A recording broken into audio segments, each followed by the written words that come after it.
Treatment of shoulder separation will take into consideration many factors, including the patient's symptoms, their activity level, along with the severity of the injury.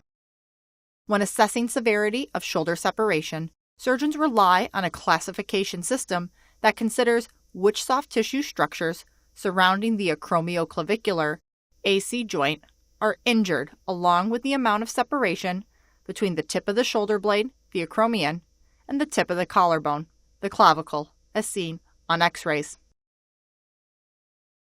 For this discussion, we will group these injury types into mild, moderate, and severe. For a mild AC joint injury, the AC ligament connecting the two bones may be sprained or torn. Patients may experience tenderness at the joint, and there may or may not be a small bump seen on the skin. On X-rays, the acromion and clavicle may appear normal, or the clavicle may be slightly elevated in comparison to the acromion. For a moderate AC joint injury, not only is the AC ligament torn, but the other supporting ligaments, called the corticoclavicular ligaments, or CC ligaments for short, have also torn. These ligaments normally help stabilize the collarbone to the bone below, the coracoid. A patient will notice a bump on the top of their shoulder. In severe AC joint injury, both AC and CC ligaments are torn in addition to other soft tissue structures. The collarbone can then displace into abnormal positions and potentially disrupt nerve structures in this area. Mild AC joint injuries are very common, and for treatment, non-surgical management is generally recommended. This includes ice, rest, gentle motion exercises, and activity modification, for which duration will vary based on symptoms.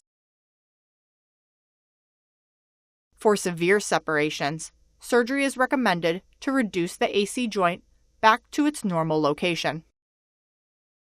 Moderate AC joint injuries can be treated either with or without surgery.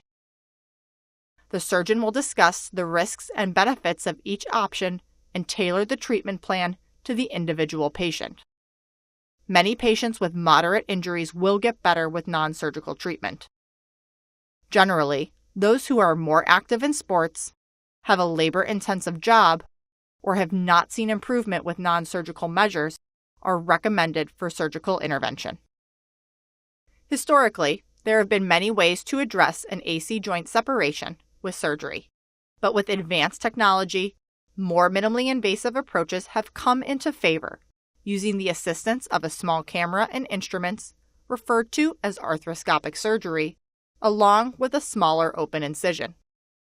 In the operating room, patients are positioned in a seated, semi-reclined position called the beach chair position, which allows the surgeon to have access to the entire shoulder joint.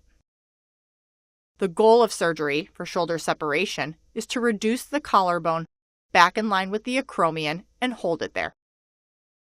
If the injury was recent, surgeons accomplish this goal using a suture-based implant with metal buttons connecting the collarbone to the bony projection called the coracoid. If the injury happened a while ago, in addition to the suture and metal button-based implant, the surgeon would add a soft tissue graft and wrap it around these two bones. With either technique, the goal remains the same: to help reconstruct the CC ligaments that were torn and stabilize the collarbone back down in line with the acromion to reduce the AC joint. The surgeon will take X-rays during the surgery to ensure that this goal has been achieved. After surgery, rehabilitation will involve keeping the affected arm in a sling for a period of time to protect the shoulder. As guided by the surgeon and physical therapist, range of motion exercises are gradually introduced. Eventually, the sling is discontinued and strengthening exercises can begin to help facilitate the patient's return to their daily activities.